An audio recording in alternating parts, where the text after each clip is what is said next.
ডলারের জব করতে চলেছি একজন প্রফেশনাল অ্যাথলিট হিসেবে, আর আমি দেখাতে চলেছি এইটা আর $2 লাখ অ্যাস্ট্রোনটের কাজের মধ্যে পার্থক্য। এটা দুর্দান্ত। আর $1 লাখ দেওয়া হয় ডাইনোসরের হাড় খুঁজে বার করার জন্য। ও মাই গড! আরো অনেক জব দেখাবো, আর সব থেকে কম টাকার জব যেটা আমি খুঁজে পেয়েছি, গোল্ড প্যানিং, যাদের রোজগার বছরে $1। কিন্তু আমরা মিলিয়ন উপার্জন করব। একদমই নয়। বেসিক্যালি গোল্ড প্যানাররা এটার মধ্যে প্রথমে মাটি দেয়, তারপর জলের মধ্যে এটাকে নাড়াচাড়া করে, তার ফলে গোল্ড ফিল্টার্ড হয়ে নিচে পড়ে যায়। কিন্তু এটা সহজ নয়, কারণ 5 ঘন্টা খোঁজার পরেও আমি সত্যি বলতে কিছুই পাইনি। ও বয়েজ, আমি গোল্ড পেয়েছি। এই ছোট্ট জিনিসটার মূল্য কত হবে? এটা হবে 2 সেন্ট। আমি এটাই বলতে চেয়েছিলাম, সারা বছর এই কাজটা করে তুমি মাত্র $1 রোজগার করবে। কিন্তু সৌভাগ্যবশত আমরা সেই জব করতে চলেছি যেটা করে বছরে $10 মিলিয়ন রোজগার করা যায়। কিন্তু প্রথমে দেখা যাক যে কাজ করে মানুষ বছরে $1 লাখ রোজগার করতে পারে। মিউজিয়ামের জন্য ডাইনোসরের বোন খুঁড়ে বার করা। আর হ্যাঁ, এগুলো ফেক, কারণ ওদের অস্তিত্ব আর নেই। এটা হলো আমাদের কাজ করার জায়গা। এগুলো কি সত্যি ডাইনোসরের বোন? হ্যাঁ একদম, আমি এখানে 17 সত্যি? বছর ধরে রয়েছি, আর আমি আমার কেরিয়ারে যত ধরনের বোন দেখেছি তার মধ্যে এটা সব থেকে বড়। এটা হলো থাই বোন, এই যে এখানকার, আর এটা 4 ফুট লম্বা। উদাহরণ হিসেবে এই যে একটা ডাইনোসর, তার সমান হলো 6টা কালকে ওপরে ওপরে দাঁড় করিয়ে দেওয়া। আমার হাইট 6'5". এগুলি মূলত মিনি জ্যাক হ্যামার। এই তো ভালোই করছো। ওর কোনো আইডিয়াই নেই ও কি হ্যাঁ, করছে। ওর কোনো আইডিয়াই নেই। আশ্চর্যের বিষয় হলো এটা করতে গিয়ে আমরা ভয় পেয়ে যাচ্ছিলাম। উপস। একটু সাবধানে। কাজটা একটু এগোতে আমাদের 5 ঘন্টা সময় কেটে গেল। তারপরে এক্সপার্টের সাহায্য নিয়ে আমরা কাজটাকে মোটামুটি এগোতে পারলাম। আমার গোটা কেরিয়ারে দেখা এটা হলো সব থেকে বড় একটা বোন। আর তুমি চাও এটাকে আমি আর কাল টাচ করি? একদম। যদি আমরা এটাকে খারাপ করে দিই? যশ, এটার ওয়েট কত হবে? মোটামুটি 2250 পাউন্ড? হ্যাঁ।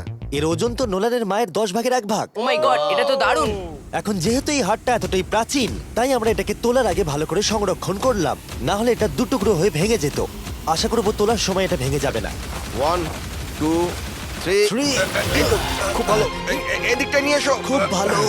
এই প্রথমবার কোনো মানুষ এটাকে বয়ে নিয়ে যাচ্ছে। একজন ইউটিউবার ডাইনোসর বোন নিয়ে যাচ্ছে।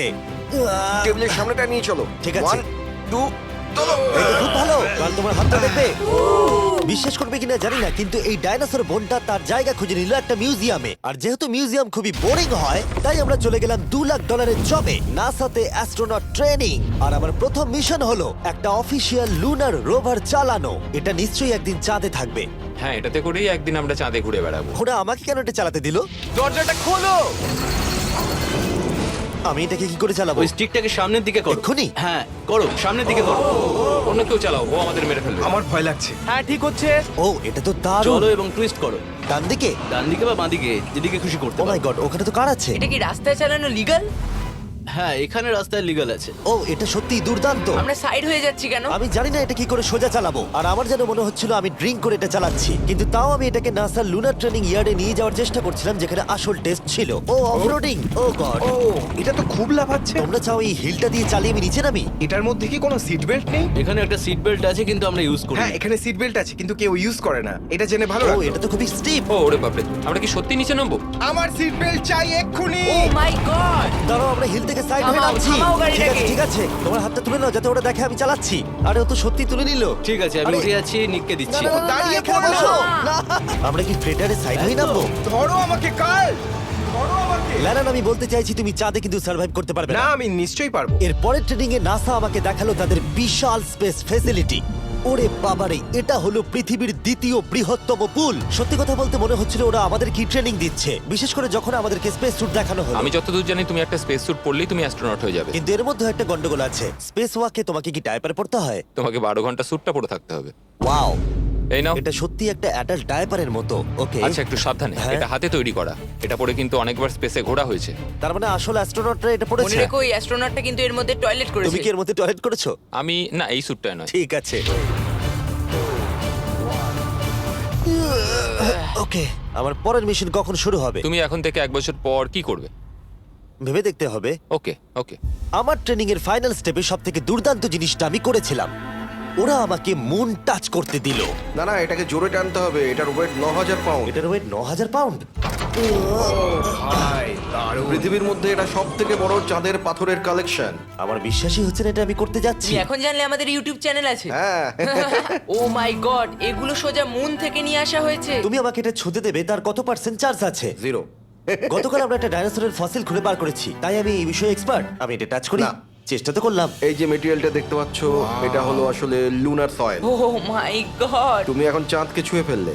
ও এটা তো দারুণ। তার মানে এই টিউবের ভেতরে চাঁদের মাটি আছে, আর এটাকে নিয়ে আসার পর খোলাই আর হয়নি। তোমরা চেক করনি তাহলে এর ভেতর তো এলিয়েনও থাকতে পারে।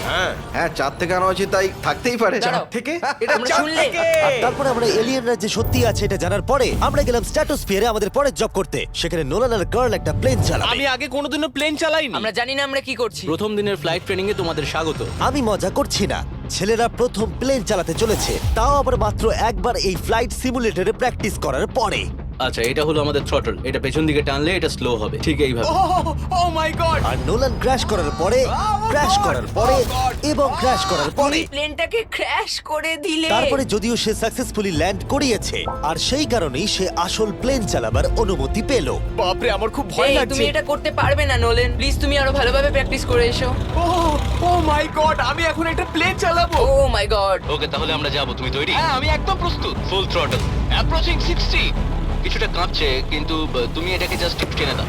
আমরা টেক অফ করছি। এই তো, খুব ভালো। ও মাই গড, তোমার প্রাণ এখন আমার হাতে। এ সত্যি এই পুরো জিনিসটাকে একা কন্ট্রোল করছে। হ্যাঁ, ও সবকিছু একাই করছে। আচ্ছা, টার্বুলেন্সের জন্য ক্র্যাশ হয় না তো? কি বলি? এটা দেখো, আমি এখন ডান দিকে যাব। চলো। ডান দিকে চলো। ও মাই গড, আমরা হেলে যাচ্ছি। আমার বিশ্বাসই হচ্ছে না এটাকে আমি কন্ট্রোল করছি। হাত ছেড়ে দিয়েছি। এরকম করো না। ও মাই গড। তুমি কি পাগল? আমি তোমাকে মেরে ফেলবো।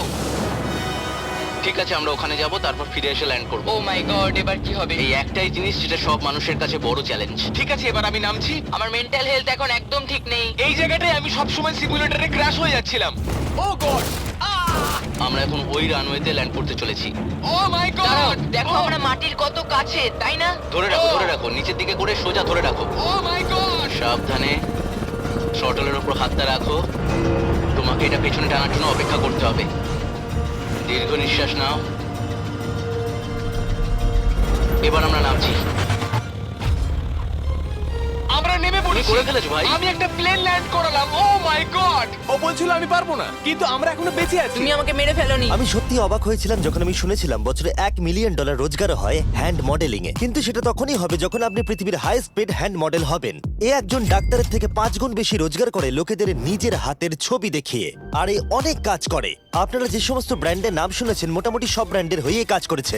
সে পারিশ্রমিক হিসেবে $1 মিলিয়ন করে নেয় পার হ্যান্ড। আমি আর অপেক্ষা করতে পারছি না কখনো এটা করবে। প্রথমে ও আমাদের হাত এক্সামিন করবে। আমার মনে হয় না আজকে আমার দিনটা খুব একটা ভালো কাটবে বলে। ওকে, আমি যেটা দেখতে পাচ্ছি তোমার নোকের ওপর অনেক কাজ করতে হবে। ঠিক বলেছো। একদম। ওর হাতটা বাজে, বুঝলে? দেখো এর হাতে কার্লের থেকে কত বেশি লোম আছে। এর জন্য কি আমি বেশি টাকা পাবো? স্কিন টেক্সচারটা তোমার থেকে ওর অনেকটা ভালো। তুমি কি ঠিক করে দিতে পারবে? জানি না, যদি কিছু মিরাকেল হয় তাহলে হবে। আমি এখনো তোমার হাতটা দেখিনি জিমি। তোমার হাতটা তো গ্লো করছে। এটা তোমার দারুণ। হাতটা এত গ্লসি কেন? আমি জানি না আমার আঙুলের স্ট্রাকচারটা কি ঠিক আছে। হ্যাঁ, এগুলো তো বেশ ভালো, কিন্তু এখানে একটু সমস্যা আছে, স্কিন সমস্যা আছে, কিন্তু এগুলো ঠিক করা যাবে। আমাদের হাতের উপরে অনেক কাজ করতে হবে, তারপর আমরা শুটের জন্য তৈরি হয়ে যাব, যেটা আমার আর কার্লের জন্য খুবই ইজি ছিল, কিন্তু লেজারের জন্য অতটাও নয়। ও গড। ভাই এই লোমগুলো দিয়ে তুমি দারুণ জিনিস বানাতে পারবে। এই চুলগুলো আমার সঙ্গে সারা জীবন ছিল, কিন্তু চাইলেই এর সাহায্যে $1 মিলিয়ন উপার্জন করতে পারো। আর এখন যেহেতু আমার হাত আগের মতো নেই, তাই আমরা একটা ম্যাগাজিনের জন্য মডেল হতে পারলাম। এই ছবিগুলো সারা আমেরিকায় বিলবোর্ডেতে দেখানো হবে এই ওয়াচগুলো প্রমোট করার জন্য। এটা কিন্তু খুব কঠিন। হ্যাঁ, আর বেশি চাপ নিও না। ওকে, মানে ঘড়িটাকে দেখতে ভালো লাগছে। সত্যি কথা বলতে আমি ভেবেছিলাম এটা ইজি হবে, কিন্তু আমরা সত্যি খুবই বিচ্ছিরি ভাবে এটা করলাম। মনে হচ্ছে যেন কোনো সাপ এই ঘড়িটা পড়ে আছে। ভাই এটা খুবই শক্ত। তুমি একবার করবে, এটার সাথে পার্থক্য দেখবো। ও কি দুর্দান্ত। তোমার হাত নড়েনি তাই প্রোডাক্টটা দারুণ দেখা যাচ্ছে। ভালো মডেল হওয়া মানে একটা ঘড়ি পরে নিলাম তাই নয়, মাঝে মাঝে মডেল হিসেবে তোমাকে অদ্ভুত জিনিসও করতে হয়। তুমি ভয় পাচ্ছ কেন? কারণ অফ ক্যামেরাতে হাতে একজন সাপ আরে ধরে ভয় পাওয়ার আছে। কি আছে? চিন্তা করো না কার্ল, চিন্তা করো না। ওর হাতটা এখানে রাখো যাতে ওর মাথাটা একটু সাপোর্ট পায়। হ্যাঁ একদম। এর মাঝে আমি একটা জিনিস ঢোকাতে চাই, সেটা হলো ইমোর্টালস অফ অ্যাভিয়াম। এর এই ভিডিওর স্পন্সর। একটু এখানটা ধরো। হ্যাঁ ঠিক আছে। এখন এই মডেলিং করছে একটা ওয়াচ, একটা স্নেক আর এই গেমটার। ও এটা দেখো, এটা দুর্দান্ত লাগছে। ইমর্টালস অফ অ্যাভিয়াম হলো একটা ফার্স্ট পার্সন ম্যাজিক শুটার, যেখানে তুমি জ্যাক নামের একজন প্লেয়ার হিসেবে এই পৃথিবীকে বাঁচাবে কার্ল। ও কি আমাকে বাঁচাবে? এবার আমি চাই তুমি এই গেমটার এক্সবক্স ভার্সনের মডেল হও, একটা স্করপিয়ন নিয়ে। না ভাই। এই দেখো, তুমি ঠিক এটাকে এইভাবে ধরবে। আচ্ছা এটা হাতে ধরাটা সেফ তো? হ্যাঁ, একদম ঠিক আছে, একদম। নাও নাও নাও, যা বলার বলে দাও, Okay, বলে দাও, আর তো ফটো তুলে ঠিক নাও। আছে, তুমি এই গেমের ডিফারেন্ট টাইপের 25টা ম্যাজিক স্পেল পাবে আর 80টা ডিফারেন্ট ট্যালেন্টকে আনলক করতে পারবে নিজের ক্যারেক্টারকে কাস্টমাইজ করতে। ইমমর্টালস অফ অ্যাভিয়াম এই ফটোটাকে পছন্দ করবে কার্ল? ইমমর্টালস অফ অ্যাভিয়াম আশা করি পছন্দ হবে। কার্ল, আর কিছুক্ষণ এটাকে ধরে রাখো, তারপরেই আমরা এনএফএল প্লেয়ার্স হয়ে যাব। যারা ইমমর্টালস অফ অ্যাভিয়াম তৈরি করেছে তারা আরো অ্যাওয়ার্ড উইনিং গেম তৈরিতে সাহায্য করেছে, যেমন হ্যালো, কল অফ ডিউটি আর ডেড আমার এই স্পেস। গেমগুলো দারুণ লাগে। ও, এটা তো নড়ছে। আর দারুণ জিনিস হলো ওরা আমাকে এই গেমের বস করেছে, আর যদি তুমি আমাকে মারতে পারো তাহলে এই গেমের যে কোনো বসের থেকে বেশি গোল্ড পাবে। ও না, আরে চিন্তা করো না, আরে ওর ভয় দিকে পেও না। তাকিও না। ইমমর্টালস অফ অ্যাভিয়াম এখন এক্সবক্সে ফ্রি ট্রায়াল দিচ্ছে, তার সাথে PS5 এও আর স্টিমেতেও ফ্রি ডেমো অ্যাভেলেবল মনে আছে। হচ্ছে তুমি যে আমার পারবে, ভেতর ঢুকে তুমি গেছে পারবে। নাকি হাতের তলায়। আমরা এতটাই বাজে করছিলাম যে একজন হ্যান্ড মডেলকে আনাতে হলো যাতে স্পন্সররা এই ফটোগুলোকে অ্যাপ্রুভ করে। ডেসক্রিপশনে দেওয়া লিংকে ক্লিক করো যদি তোমরা এক্ষুনি ইমমর্টালস অফ অ্যাভিয়াম খেলতে চাও। আমি আর হ্যান্ড মডেল হতে চাই না, আর যদিও আমাদের ফটোগুলো অতটা ভালো ছিল না, তবুও গোটা দেশের বিলবোর্ডে সেগুলো স্থান পেল। আর এবার হলো শেষ কাজ, যেটার জন্য বছরে $10 মিলিয়ন রোজগার করা যায়। একদম ঠিক, আমি জয়েন করতে চলেছি লিটারালি NFL। এটা আমার একটা স্বপ্ন ছিল। যদি তোমাদের মনে হয় এটা ফেক, এই দেখো আমি সাইন করছি একটা রিয়েল কন্ট্রাক্ট, তার ফলে আমি বাকেনিয়ার্সের এখন রিয়েল প্লেয়ার, আর ওরা আমাকে দেবে $10 মিলিয়ন। আমি হয়তো এটা পাবো না, কিন্তু অ্যাটলিস্ট এটা অ্যামাউন্টটা তো বললো। না না, ডলারের ওপর ফোকাস করো। এখন থেকে এটা অফিসিয়াল, কংগ্রাচুলেশন। তাহলে আগামী 48 ঘন্টার জন্য আমি অফিসিয়ালি প্লেয়ার। তুমি এখন অফিসিয়ালি প্লেয়ার। কথা দিচ্ছি আমি হতাশ করব না। আমি কথা দিচ্ছি ও হতাশ করবে। কন্ট্রাক্টটা শেষ করেই আমি আমার টিম নিয়ে মাঠে নেমে পড়লাম 60,000 দর্শকের সামনে। প্রথম স্টেপ হলো ওয়েট ট্রেনিং। এটা হালকা হচ্ছে, ওয়েটটা একটু বাড়িয়ে দিই চলো। এই তো খুব আমার ভালো। মনে হচ্ছিল ওরা আমাকে 10 তোমাকে মিলিয়ন struggle হ্যাঁ, খুব করতে ভালো হবে। হচ্ছে। তুমি কি উইনার নাকি তুমি ফ্যালকন? খুব ভালো। আমি লক্ষ্য করলাম এনএফএল প্লেয়ার হলেই তোমাকে উৎসাহ দিতে সবাই চাচায়। আচ্ছা এই জিনিসটা কি তোমাদের টিমের সবথেকে স্ট্রং প্লেয়ার করে? দেখা যাক এটা আমি একবার করতে পারি কিনা। ওরা এটা 12 বার করে? ওরে বাবা রে। ওরা সাধারণ মানুষ নয়।